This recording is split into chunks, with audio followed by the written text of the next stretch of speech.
Alors, rebonjour à toutes et à tous pour la suite de cette journée portes ouvertes où nous allons cette fois-ci vous présenter le beau pèlerinage sur le chemin de Compostelle, donc le chemin classique, marcher avec son Dieu, qui aura lieu du 22, pardon, 22 août au 14 septembre 2025, donc d'une durée de 24 jours et 22 nuits, qui sera accompagnée par Marilyn Harpin. Donc, ce pèlerinage, c'est vraiment un grand classique qu'on offre à chaque année chez Spiritour. D'ailleurs, Marilyn l'accompagne aussi à chaque année depuis de nombreuses années. C'est une accompagnatrice et collaboratrice de longue date. Donc, à 20 ans, en fait, c'est avec un billet d'avion ouvert pour l'Europe que s'inscrivit le tout premier chemin pour Marilyn. Ensuite, de 2008 à 2012, elle a accompagné des groupes de pèlerins à 7 reprises afin de leur transmettre l'essence du chemin. Ses études en travail social complétées, Marilyn a poursuivi ses voyages en sac à dos, où la randonnée pédestre a continué à être au cœur de ses destinations. Puis elle a accompagné vraiment, donc, comme je le mentionnais tantôt, de nombreux pèlerinages à Compostelle avec nous, Spiritour. Ça fait des années qu'on collabore ensemble. Alors, sans plus tarder, je vais laisser la parole à Marilyn pour qu'elle vous parle de ce qui vous attend pour cette belle aventure. Bonjour à tous, chers futurs pèlerins, qui sait. Donc, Spiritour, ce qu'on vous offre, c'est vraiment un parcours, un circuit sur 24 jours, donc un 16 jours de marche à l'intérieur de 24 jours de circuit, où ce qu'on marchera environ 300 kilomètres avec une moyenne là, environ de 20 kilomètres par jour, puis vraiment là, en formule traditionnelle, donc avec notre sac à dos et vraiment là, de marcher les étapes là, en entier. Parfois, toutefois, il y a toujours la possibilité de faire porter son sac à dos sur place. Donc, s'il y en a pour qui c'est parfois une hésitation d'être en mode pèlerin traditionnel, de dire est-ce que je suis capable de porter le poids de mon sac à tous les jours, on pourra voir sur place, là, c'est une possibilité qu'il y aura avec les taxis de mochila qu'on appelle, donc des taxis vraiment destinés au sac à dos. C'est une alternative qui est possible, mais à la base, Spiritour, on vous a vraiment une formule traditionnelle. Donc, ce qu'on va voir aujourd'hui, c'est vraiment ensemble là, les 24 jours, à quoi s'attendre, ce à quoi ça peut ressembler. Donc, on partira de Montréal vers Madrid, où ce qu'on va arriver en milieu d'après-midi et donc avoir l'après-midi de libre pour visiter la ville de Madrid et partir le lendemain. Donc, on voit Madrid qui est située environ au milieu de l'Espagne et partir le lendemain vers la ville de Burgos, donc le point A qu'on voit avec le plan, qui est dans la région de la Meseta. Donc, Burgos qui sera la première ville où nous allons vraiment là, commencer notre chemin de Compostelle. Donc, la meseta, c'est les champs, c'est vraiment les prairies. Le faire à la fin de l'été, c'est vraiment une dorure, là, un paysage doré qu'on va rencontrer.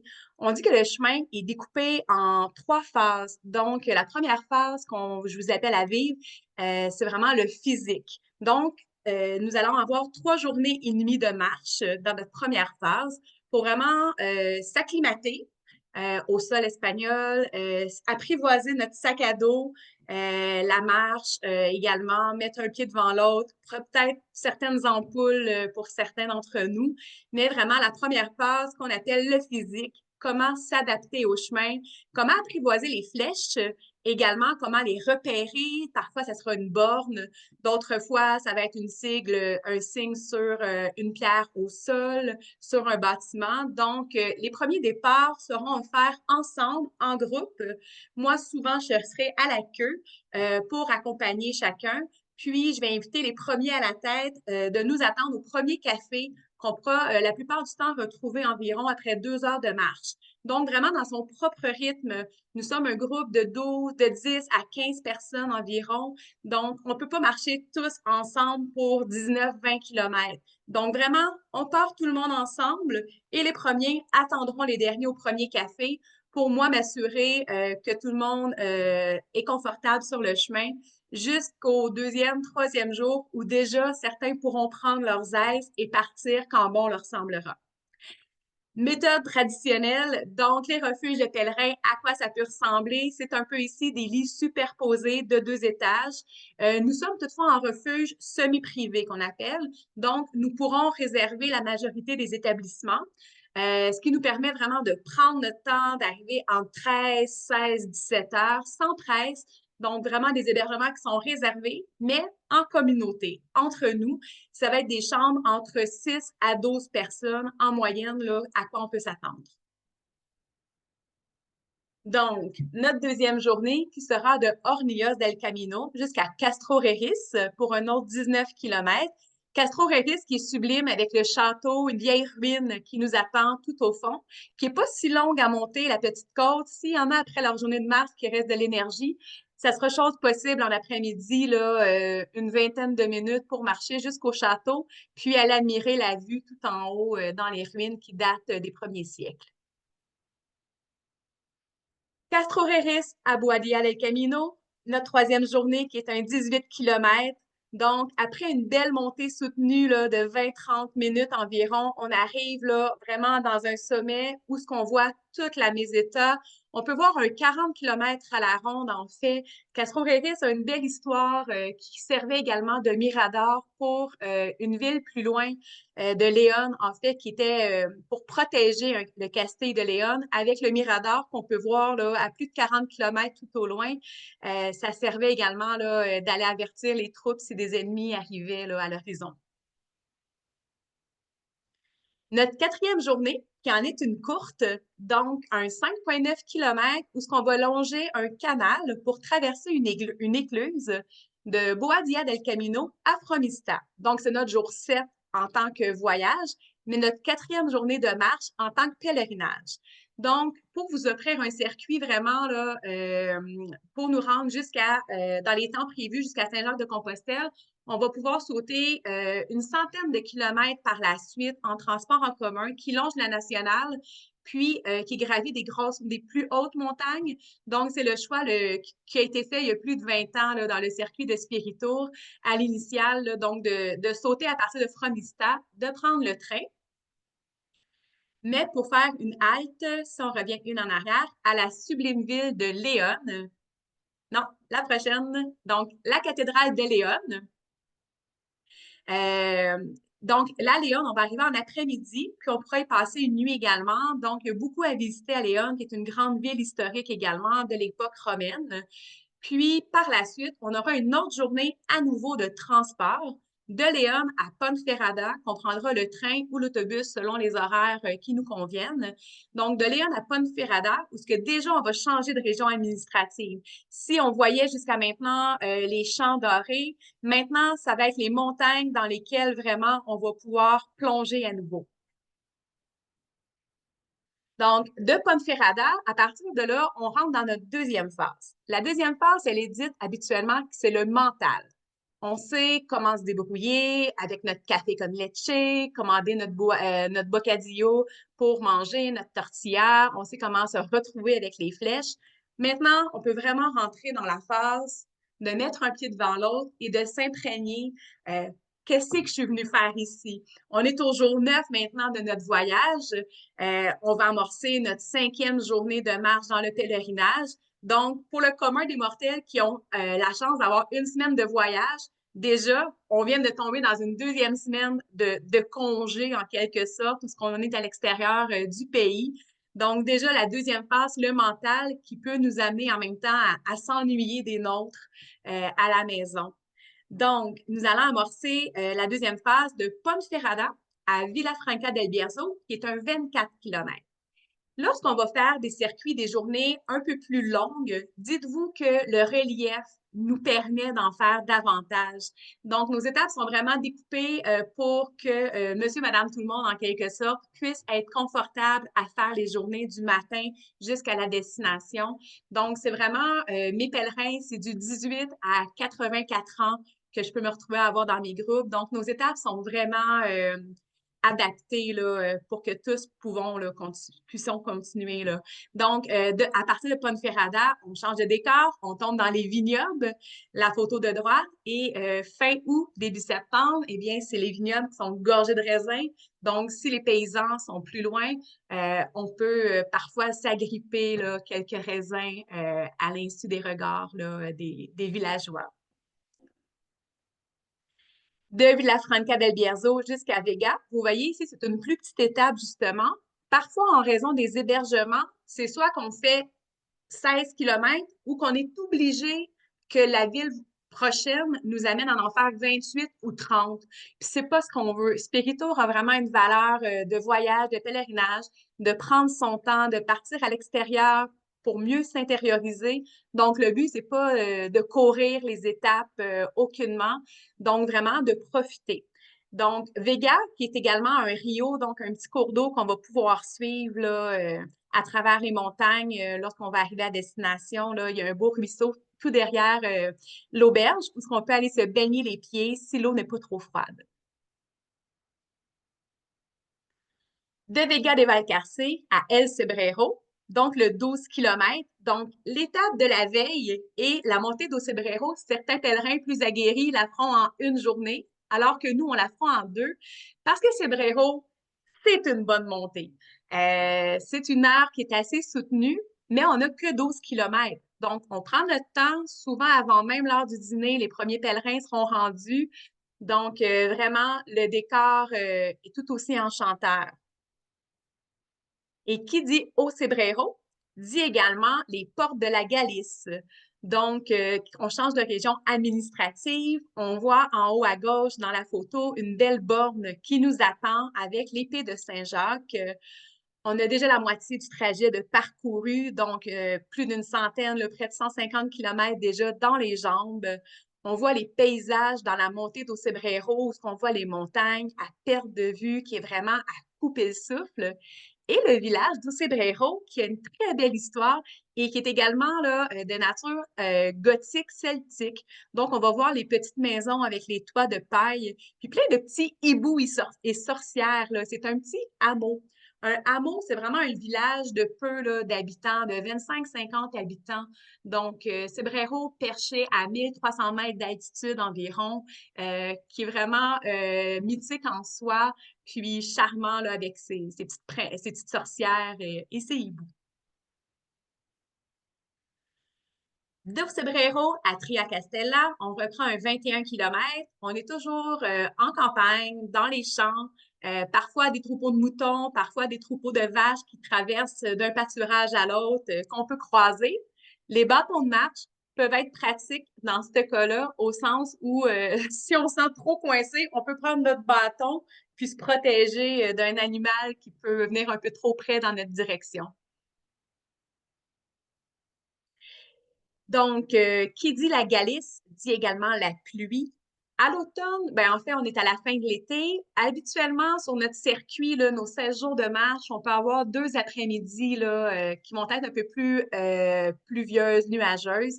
Donc, on voit la photo de gauche, on est en mode escargot. Notre sac à dos, notre maison sur nous. C'est pour ça que souvent, les pèlerins, on peut être des escargots parce qu'on porte notre avoir. Puis, on voit là, dans les différents imperméables, on pourra, dans d'autres rencontres à venir cet été, là, vous présenter davantage le matériel. Est-ce qu'on opte pour une grande cape, un peu comme la dame en orange, ou tout simplement un manteau coupe-vent qui est un bon imperméable également? Ça va être vraiment un choix personnel à chacun de savoir qu'est-ce qu'on a déjà comme matériel, puis qu'est-ce qu'on est prêt à porter également, parce que entre un manteau ou un poncho, le poids peut différer également. On voit les belles tablées. On arrive l'après-midi vers 13-14 heures. On prend notre douche, on fait notre lavage probablement à la main. On met ça sur la corde. Puis ensuite, on prend le repas tous ensemble. Parfois, c'est le gîte qui va offrir la cuisine sur place. D'autres fois, on se retrouvera dans une rue, une belle terrasse. D'autres fois encore, on aura la chance de pouvoir cuisiner. Donc, si on est un groupe de 10, parfois 3 iront à l'épicerie. On dit, moi, j'ai goût de cuisiner telle chose. Parfait. 3 autres cuisineront, 3 autres feront la vaisselle. Tout le monde partage les coûts. Ça fait des repas très conviviaux également et l'alternative des restaurants. Donc, tout est possible là, une fois sur place. De Triacastella à Sarria, on achève la 5e journée de marche de notre 2e phase. Donc, on peut voir les fameux séchoirs à grains, la petite cabane brune mise un peu sur pilotis comme ça pour éviter que la vermine, donc les souris et tout ça, puissent rentrer, là, manger le grain. Donc, de Triacastella à Sarria, 18,5 km. Donc, je vous mentionnais la fin de notre 2e phase, puisque rendu à Sarria, on va faire une journée de repos. Certains diront, mais pourquoi qu'on s'arrête 2 nuits au même endroit alors qu'on a la locution, on est parti pour marcher, puis on se dit, ben voyons, je continuerai. D'autres diront, ben moi, mes ampoules des jours précédents, je suis bien content de pouvoir faire une pause pour vraiment pouvoir récupérer si je suis endolorie ou quoi que ce soit. C'est une petite ville, il n'y a pas tant à faire, mais notre auberge nous offre la magnifique terrasse que vous voyez avec la vigne également, donc le balcon pour pouvoir se prélasser tout simplement, vraiment prendre une journée de repos. Il y a également une belle promenade qui fait là, quelques kilomètres sur le bord d'un ruisseau qui nous permet d'aller marcher ou pas encore dans notre journée de repos. Donc, ça permet également vraiment de marquer un temps d'arrêt pour rentrer dans notre 3e phase. Notre 3e phase qui sera le spirituel. Donc, il nous restera 6 jours de marche pour compléter notre pèlerinage qu'on fera au cours desquels on marchera 100 km, les 100 derniers kilomètres.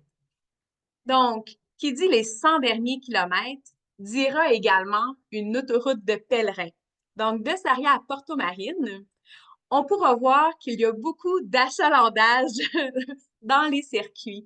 Donc, autant que c'est curieux qu'on rentre dans le spirituel, repenser dans les derniers jours, wow, déjà 2 semaines que je suis sur le chemin de Saint-Jacques, tout ce qu'on vient déjà de vivre, mais la quiétude du chemin, on peut vraiment être confronté à nos valeurs, être confronté aussi à qu'est-ce qu'un pèlerin?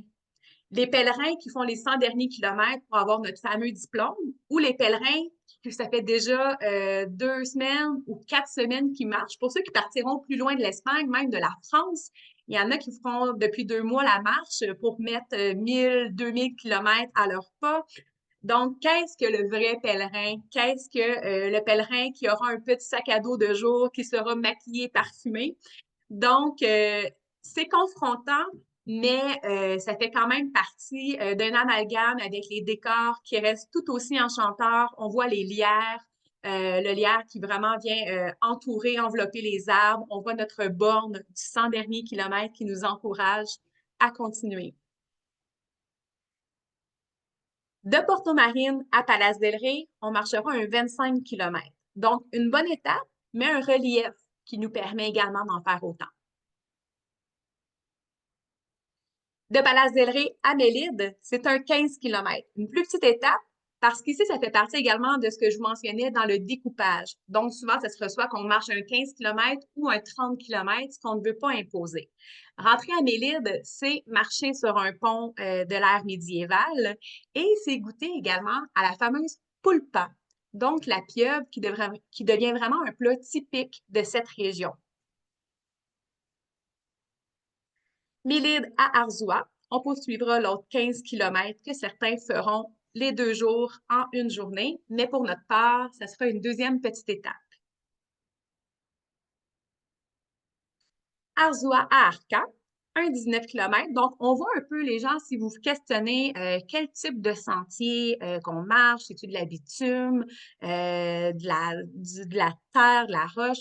Fait qu'on voit parfois les chemins, un peu les chemins de tracteur que je pourrais appeler. Donc, on voit que principalement, c'est des chemins un peu de terre avec quelques petits cailloux qu'on peut rencontrer, là. Parfois, on traversera des villes également. Donc, on sera sur la bitume, mais plus souvent qu'autrement, ça va être vraiment des chemins de terre ou dans les bois qu'on pourra rencontrer. Les fameux eucalyptus, donc, qui ont été importés d'Afrique parce que, comme il pleut apparemment 300 jours sur 365 jours en Galice, c'est une région qui était très favorable à une croissance rapide des eucalyptus. Donc, on aura la chance de les voir. Si on part tôt le matin, parfois avec la rosée, on pourra avoir humé l'odeur de l'eucalyptus, mais on les reconnaît vraiment à leur tronc là, qui est tout effiloché, séché en quelque sorte, là, comme un arbre qui perle, pardon. Et notre dernière étape, notre 6e journée, qui complète la 3e phase, sera de Arca à Santiago, 0,19 km. On voit ici le lever du soleil. En fait, ce qu'on vous propose, Spirito, pour arriver notre dernière journée assez tôt à la cathédrale de Saint-Jacques, donc on vous propose un départ à la lampe frontale. On quittera vers 3h30, 4h du matin pour nous permettre d'arriver aux alentours de 10h sur la plaza pour assister à la messe qui est dédiée aux pèlerins à l'heure de midi. Donc, notre fameuse arrivée à la cathédrale, on aura la chance également d'aller chercher notre diplôme du pèlerin qu'on voit ici qui est écrit en latin.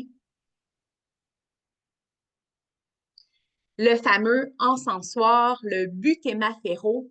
Donc, habituellement, on a quand même assez la chance parce que les gens doivent payer pour l'activation par les hommes de l'Église. Ce n'est pas nécessairement des moines, mais pour qu'on ait l'activation du butémaféro, là, il y a un certain coût en euros pour que ce soit activé, mais souvent, la plupart du temps, il y a des autobus voyageurs qui sont imposés parfois d'une certaine contribution financière quand ils sont en autobus. Donc, les autres pèlerins, on les aime en ce sens là, pour la contribution financière puis l'activation du butémaféro.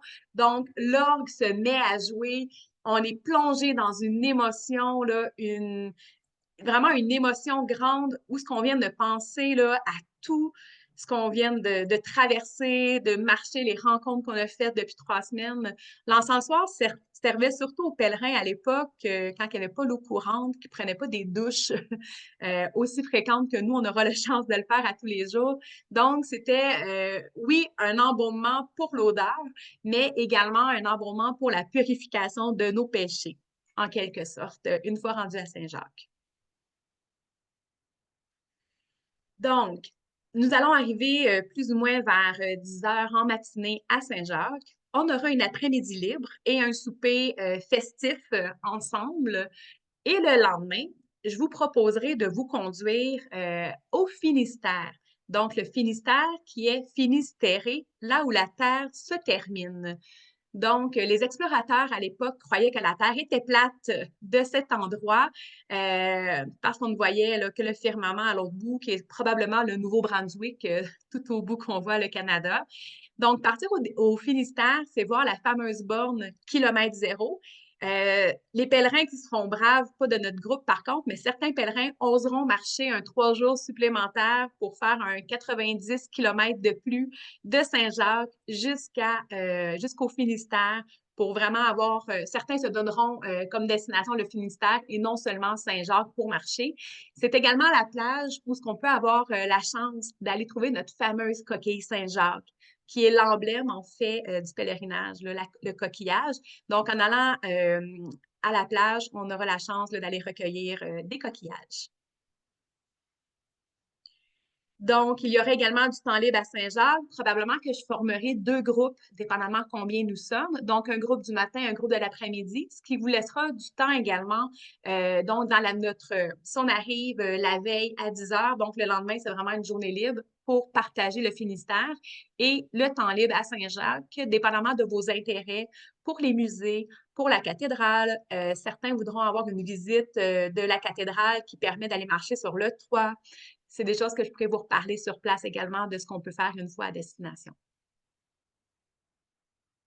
Donc, après 2 nuits à Saint-Jacques, nous allons repartir en transport en commun vers la ville de Porto, d'où ce qu'on pourra reprendre là, notre vol pour Montréal. De Porto, on aura également 2 nuits sur place, puisque l'on va arriver en fin de journée. Le lendemain, on aura donc une belle journée libre. Je vous ferai des recommandations. On pourra faire une croisière sur le Douro avec des écouteurs en français qui vous expliquent vraiment tout ce qu'on peut voir sur le long du Douro, les bâtiments, l'histoire, également toutes les fabriques de Porto. Également, s'il y en a qui veulent s'initier à la musique du peuple, le fado. Également, on pourra aller faire une soirée spectacle. Ce sera des choses libres, optionnelles, mais il y aura des recommandations qui seront faites une fois à destination.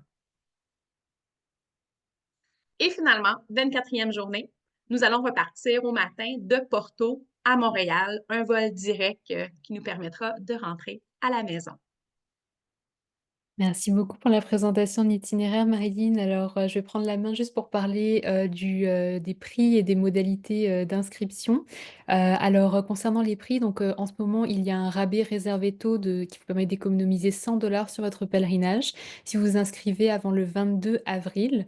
Donc, une fois donc avec le prix en occupation double, pardon, avec le rabais réservé taux, c'est 4095 dollars par personne, donc en occupation double. Et une fois passé le 22 avril, vous pouvez toujours vous inscrire, mais au prix régulier, donc 4195 dollars par personne en occupation double. Si vous le souhaitez, vous pouvez prendre un supplément pour les chambres individuelles, mais c'est uniquement pour les nuits, les 4 nuits en hôtel, parce que le reste du temps, c'est en refuge de pèlerins, donc plutôt de type dortoir. Mais si vous souhaitez avoir quand même une chambre individuelle pour les 4 nuits en hôtel, ce sera un supplément de 295 dollars par personne. Par contre, pour ces nuits-là, il est possible de vous jumeler avec d'autres personnes du groupe. Donc, si par exemple vous vous inscrivez seul pour ce pèlerinage à Compostelle, mais que vous ne souhaitez pas prendre le supplément pour ces 4 nuits en hôtel, ben, il n'y a pas de problème, on peut vous jumeler avec quelqu'un du groupe. Il suffit de nous l'indiquer au moment de votre inscription, donc auprès de la coordonnatrice de ce voyage. Donc, concernant ce qui est inclus dans le prix, donc le forfait comprend le vol aller-retour Montréal, enfin le vol de l'aller Montréal-Madrid, puis le vol de retour Porto-Montréal avec Air Transat ou similaire. Ça inclut également 5 nuits en hôtel en catégorie budget occupation double, puis également 17 nuits en refuge de pèlerins, donc de type dortoir à partager avec lit superposé comme on vous a montré sur la photo au début de l'itinéraire. Donc, ça comporte également 5 petits déjeuners et 5 soupers. Et comme Marilyn l'a mentionné, pour le reste des repas, il y a toute une organisation. Donc, au niveau du groupe, chacun contribue. Donc, ce sera à vos frais. On vous mentionnera également le budget à prévoir dans le document pré-départ, en fait, qu'on vous fournira avant votre voyage. Donc, ce qui est également inclus dans le prix, ce sont les services de l'accompagnatrice, ainsi que 2 rencontres préparatoires dont Marilyn va vous parler juste après. Et puis, toutes les taxes également sont incluses dans les coûts. Ce qui n'est pas inclus dans votre forfait, c'est le crédential passeport de pèlerin, environ 25 dollars à prévoir pour ça. Les repas qui sont non mentionnés au programme, les boissons, l'assurance voyage. Donc, on vous recommande très fortement de prendre une assurance voyage. Pour les personnes qui pensent avoir une assurance voyage avec leur carte de crédit, on vous invite à bien vérifier les conditions, qu'est-ce qui est inclus et non inclus, et sinon à vérifier les coûts de votre assurance potentielle avec nous et notre partenaire qui est la Croix-Bleue. Donc, il faudra contacter la coordonnatrice de ce voyage pour voir vos coûts pour vous spécifiquement. Les pourboires et les dépenses personnelles ne sont pas inclus. On avait mis une mention sur l'exemption de l'ETIAS, mais entre-temps, en fait, cette réglementation n'est obligatoire que finalement à partir de 2026. Donc, vous pouvez faire abstraction de cette mention-là. Finalement, ce ne sera pas le cas pour 2025. Et la contribution des fonds d'indemnisation des clients d'agences de voyage qui est gratuit présentement. Donc, comme je l'avais mentionné en fait à la présentation juste avant, pour les clients en fait qui réservent leur voyage auprès d'une agence accréditée au Québec comme la nôtre, il y a une protection supplémentaire du FICAV, donc Fonds d'indemnisation des clients d'agence de voyage. Donc en cas de certains types d'annulation, on recommande quand même très fortement de prendre l'assurance voyage parce que c'est surtout ça qui pourrait vous rembourser dans ces cas particuliers, notamment assurance annulation. On vous recommande fortement d'en prendre une. Mais au pire des cas, il y a aussi un autre filet sécuritaire supplémentaire qui est le fonds d'indemnisation de clients d'agences de voyage. Donc, concernant les modalités d'inscription, donc, vous avez jusqu'au 22 juin pour vous inscrire au voyage. Il y a 2 manières de vous inscrire. La plus simple et la plus rapide, c'est directement en ligne via notre site web spiritour.com. Donc, vous pourrez soit faire un premier dépôt de 750 dollars et payer le reste de la totalité de votre montant d'ici le 22 juin 2025, Ou sinon, vous pouvez vous inscrire, si vous êtes moins à l'aise avec internet, en récupérant le formulaire d'inscription en PDF sur notre site web. Vous l'imprimez, vous le remplissez à la main et vous nous l'envoyez à la poste pour, qu'on prenne, votre inscription de cette manière-là. Je précise aussi que parfois pour les personnes qui s'inscrivent un peu à la dernière minute, donc au niveau de cette date-là du 22 juin, dans ce cas-là, ce sera uniquement le paiement total du voyage qui devra être fait et non plus le dépôt de 750 et le reste à payer parce que la date d'échéance du paiement total sera arrivée. Donc faites attention à ça pour les personnes qui s'inscrivent à la dernière minute. C'est pour ça d'ailleurs qu'on vous invite en général à vous inscrire le plus tôt possible aussi parce que les places partent assez vite. Comme vous le voyez, c'est un petit groupe, hein, entre 10 et 15 personnes. On garde ça vraiment à échelle humaine pour garder l'expérience pèlerine, une expérience d'intériorité la plus intimiste possible. Donc les places partent assez vite. Il faut vraiment s'inscrire le plus en avance possible. Aussi concernant la documentation requise, donc tous les voyageurs canadiens qui se rendent en Europe doivent être en possession d'un passeport valide au moins 3 mois après la date prévue de retour au Canada. Donc la date de prévue de retour de votre voyage, comptez 3 mois après ça. C'est très très très important de vérifier votre passeport quand vous vous inscrivez au voyage, de penser à le renouveler suffisamment d'avance s'il y a besoin de le renouveler par rapport à votre date d'expiration de passeport pour pas vous retrouver embêté à la dernière minute à attendre votre passeport juste avant le départ. Donc, pensez bien à vérifier cette date-là. Ici, on avait mis une mention sur l'ETIAS, mais comme je l'avais dit tout à l'heure, finalement, ça a été reporté pour 2026, donc on peut faire abstraction de ça. Mais pour les prochains pèlerinages, par exemple le Compostelle de 2026, on va remettre cette mention-là pour la prochaine fois. Donc, si vous avez besoin de plus amples informations, vous pouvez contacter la coordonnatrice de ce voyage qui est Frédéric Lafont, donc au numéro de téléphone de Spiritour et son numéro de poste c'est le 207. Nous allons aussi vous envoyer toutes les coordonnées de Frédéric ainsi que toutes les informations qu'on vient de vous présenter, l'itinéraire détaillé, les prix, etc. On va vous envoyer en fait la rediffusion de ces présentations de la journée portes ouvertes lundi.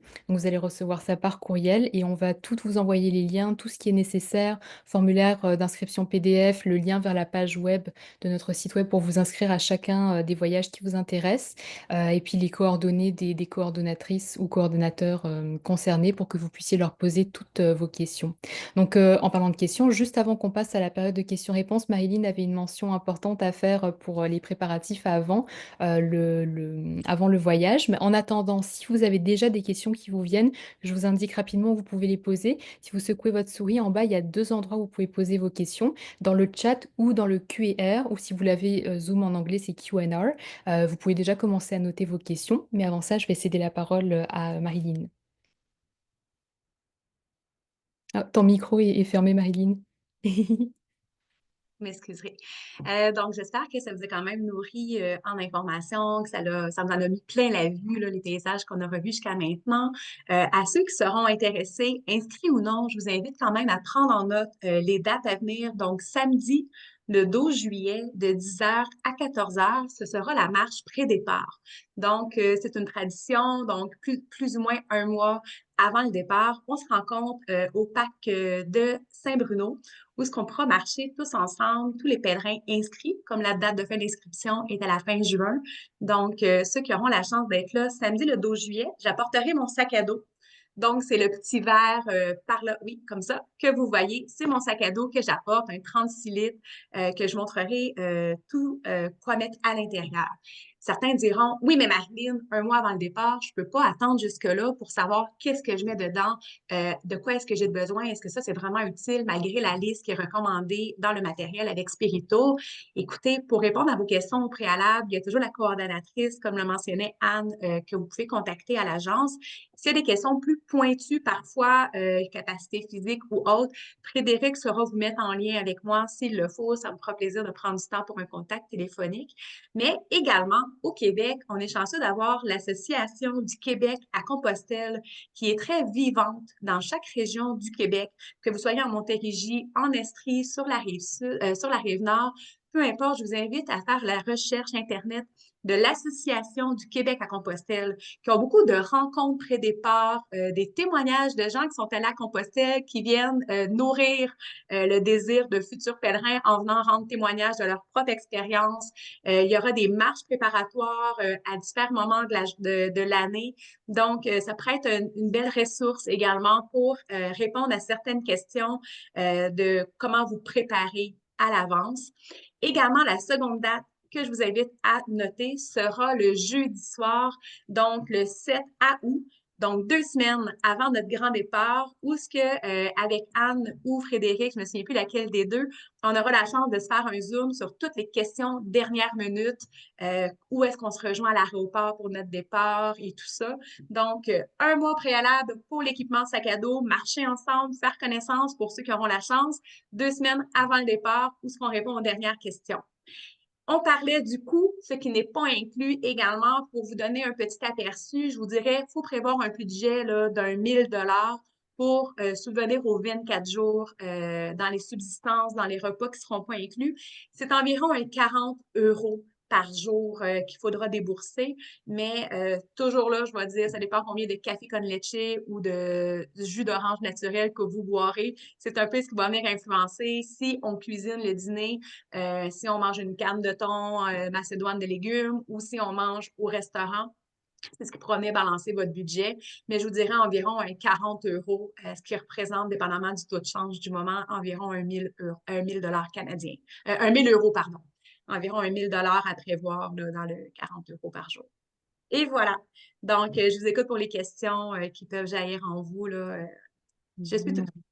On a déjà reçu une question, donc enfin, plus une note importante en fait de la part de Isabelle qui dit: «Je crois savoir que Madame Lafont est en congé actuellement». Effectivement, c'est vrai, Madame Lafont est en arrêt en ce moment, mais son numéro de poste en fait est récupéré par notre collègue Claire Caron qui s'occupe de ces dossiers en son absence. Donc, si vous appelez Spéitour au numéro de poste de Frédéric qui est le 207, eh bien c'est Claire Caron qui va s'occuper de vous. Mais une fois qu'elle sera de retour, Frédéric reprendra la main bien sûr sur ce dossier. Donc, on est toujours là pour s'occuper de vous si vous avez des questions ou des besoins d'aide pour votre inscription. Mona demande, dû à un imprévu, je dois quitter avant la fin, serais-je éligible au tirage? Alors malheureusement non, Mona, car en fait le tirage c'est vraiment pour les personnes qui restent jusqu'à la fin et qui sont présentes à la fin, donc après la conférence sur la France qui aura lieu juste après.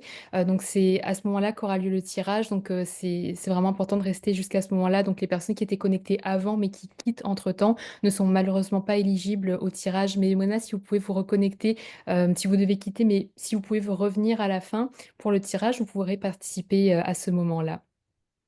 Alors, une chose que je voulais mentionner aussi, c'est qu'on fournit un document pré-départ, avant votre voyage. Donc il y a la rencontre pré-départ, qui est faite ainsi que 2 rencontres de marche comme Marilyn, l'a mentionné. Mais on va aussi vous fournir donc le document pré-départ où vous aurez par écrit toutes les informations, dont vous aurez besoin. Donc, l'heure, et le lieu exact de rendez-vous à l'aéroport, les numéros de vol et horaires de vol, les modalités d'entrée et de sortie, des pays. On va aussi vous mettre toute une liste du matériel à apporter, des vêtements, des températures, la météo, même les contacts sur l'ambassade à destination, ambassade canadienne. Donc, toutes les informations dont vous aurez besoin seront fournies dans le document pré-départ pour que vous soyez vraiment bien préparés. Marilyn est aussi ouverte à répondre aux questions un peu plus techniques, on va dire, vraiment sur la marche en tant que telle. Et si vous avez d'autres questions plus générales sur le voyage, ce sera avec Frédéric ou entre-temps avec Claire Caron que vous pourrez les poser. Donc, on est vraiment là pour vous, puis pour vous fournir le maximum d'informations possibles. On a reçu deux autres questions entre-temps. Donc, Isabelle demande, le crédential s'achète à quel endroit? Marilyn, je te laisse. Donc, c'est vrai, merci Isabelle. Vous avez fait mention de l'Association du Québec à Compostelle. Donc, à l'adhésion de l'association qui est de, je crois, 20 $ canadiens. Si les prix n'ont pas augmenté, vous m'en excuserez là, de ne pas avoir le montant exact. Mais lorsqu'on adhère à l'Association du Québec, on a la crédentiale gratuite. Donc, en fait, la crédentiale nous revient à 20 $, là, 20 ou 25 $ si les coûts n'ont pas augmenté. Advenant pour X raison qu'on a un oubli, qu'on n'a pas su l'acheter à l'avance au Québec, à notre première ville de départ, à Burgos, à l'auberge municipale là, de pèlerins, il y a possibilité de l'acheter sur place. C'est juste que c'est une façon également d'investir et d'encourager le Québec lorsque c'est fait ici avec l'association.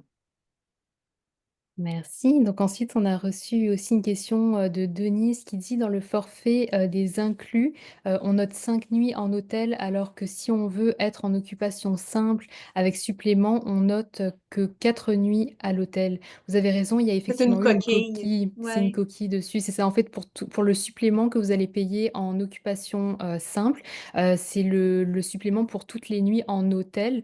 Donc là, il faudrait, revérifier. Mais il me semble Puis que même en c'est fait, 5 nuits. j'apporte un correctif, en fait, ça serait Ouais. 6 nuits parce qu'on arrive sur Madrid, on est en hôtel. À Burgos, on prend une bonne nuit de sommeil avant d'amorcer le pèlerinage. Donc, à Burgos, on sera également en occupation simple ou double. Par la suite, nous aurons nos 2 nuits à Saint-Jacques au même endroit et nos 2 nuits à Porto au même endroit, ce qui fait un total de 6. Donc, merci, oui, c'est des petites coquilles qui se sont insérées parce que le circuit s'est prolongé dans le temps. Auparavant, on faisait qu'une nuit à Saint-Jacques, deux à Porto, ou l'inverse selon là, les vols et les transports en commun des déplacements, mais on est rendu à 6 nuits, en effet. Merci Marilyn et merci beaucoup d'avoir, fait cette observation. Nous allons faire la correction, prochainement dans les documents là. Donc Isabelle nous a fait un beau jeu de mots. Elle nous dit: «C'est une coquille Saint-Jacques». Ah, bravo! Vous êtes une vraie pèlerine déjà dans l'âme. Excellent, c'est Merci. vraiment une excellente remarque, Ah, en JJ. effet. Donc c'est ça, on fera la correction sur, sur le site web, donc sur la page web ainsi que sur les documents, donc le programme en PDF. J'essaierai de faire la correction, lundi avant d'envoyer tout ça, avant de vous envoyer la rediffusion là par courriel. Isabelle nous dit: «Les repas aussi, les repas du pèlerin ressemblent à quoi?» Ah, belle question, parfait, oui, qu'on a le temps d'y répondre. Donc, le menu du pèlerin est quand même assez copieux. À l'habitude, c'est souvent un 3 services. Donc, ça peut varier là, autour de 12 à 16 euros, dépendamment des endroits. Souvent, ce sera le choix d'une entrée. Donc, une soupe, salade repas ou même des pâtes parfois. Et le repas principal là, sera un peu de la viande, du poisson, des pâtes, des belles salades également, là. Moi, le chemin, vous avez vu dans ma présentation initiale, là, j'ai eu la chance de l'accompagner 7 fois de 2008 à 2012 et j'ai replongé 10 ans plus tard, là, j'ai remis mes bottines en 2022 et l'aspect culinaire avait fait un bond vers l'avant. Si avant, ça pouvait être un steak un peu plus frit là, à la plancha, aujourd'hui, il y a vraiment un raffinement différent, là. On a des belles salades repas, de la belle fraîcheur. On mange assez bien. C'est sûr que le pain, toujours un accompagnement, et le vin, qui est en Espagne assez fréquent dans l'accompagnement des repas. Donc, on mange quand même assez varié, assez bien. Et les desserts, étonnamment, ça peut être une crème glacée, un yogourt, un fruit, un flan.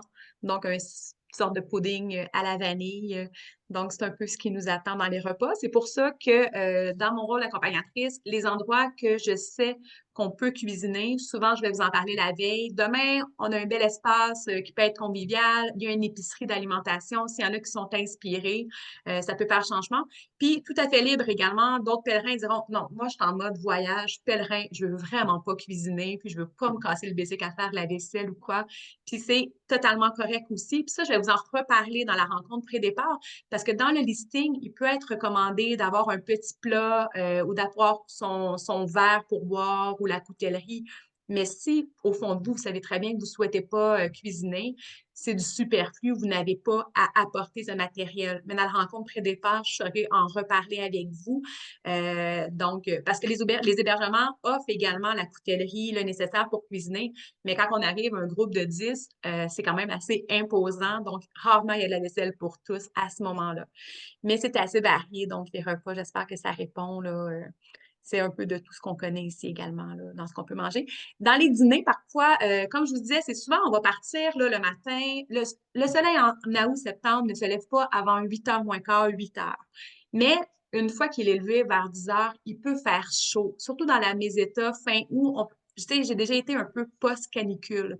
Donc, dans les chaleurs, c'est sûr que les gens vont parfois préférer partir plus tôt, mais tout ça pour dire que souvent dans le rythme de marche, on quitte entre 6h30, 8 heures le matin Par la suite, on va marcher un 2 heures et demie avant de rencontrer le premier café, le premier village. Donc, de là, il va être tôt, mais on va quand même comme prendre le déjeuner-dîner en quelque sorte. Souvent, à ce moment-là du repas, ça ne sera pas le menu du pèlerin, mais plutôt la collation-dîner. Donc, soit une bonne soupe, un caldo, des pollos, des morceaux de pommes de terre, de chouquel, de fèves, ou un bocadilla. Donc, c'est vraiment un gros sandwich pain baguette avec de la tortilla qui est l'omelette espagnole à l'intérieur. Donc, c'est souvent ce qu'on va retrouver après 2 heures de route. Lorsqu'on ne saura pas déjeuner sur place parce que ça ne sera pas ouvert, souvent, je vais vous inviter la veille à prévoir un goûter, de vous acheter un fruit, une orange, banane, un yogourt. Il y a des frigidaires sur place à la plupart des endroits. Donc, si vous avez quelque chose à mettre au froid, il n'y a pas de problème en ce sens-là. Souvent, je vais vous faire mention à chaque fois. Bon, le dépanneur qui ferme à 8 heures ce soir, pensez à votre déjeuner demain pour au moins pouvoir partir avec quelque chose, pour pas partir le ventre vide. Et après 2 heures, là, on se prend un vrai café, pas juste un café de machine d'auberge, mais un vrai café après 2 heures. Les gens vont arrêter entre 15 et 60 minutes.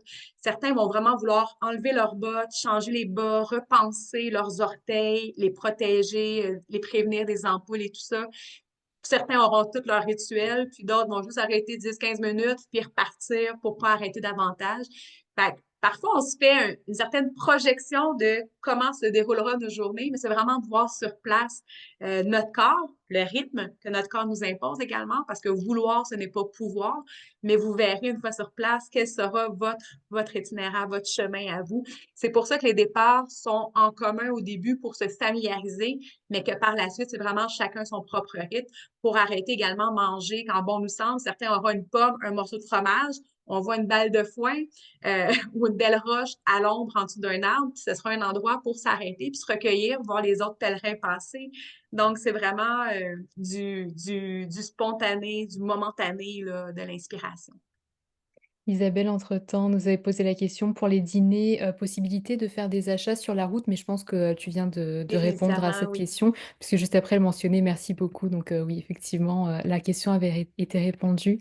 Alors, sur ce, Marilyn, je vais te laisser le mot de la fin. Mmh.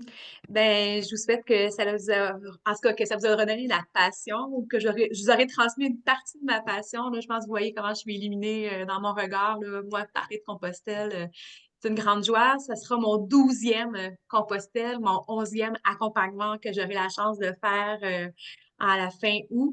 Donc, je pense que, ça sera une belle expérience si vous avez la chance de vous l'offrir, de prendre ce temps pour vous, peu importe votre étape de vie, l'âge que vous avez. Pour moi, ce serait vraiment une joie de vous permettre de faire là, de ce rêve-là un peu réalité, de vous permettre d'y accéder.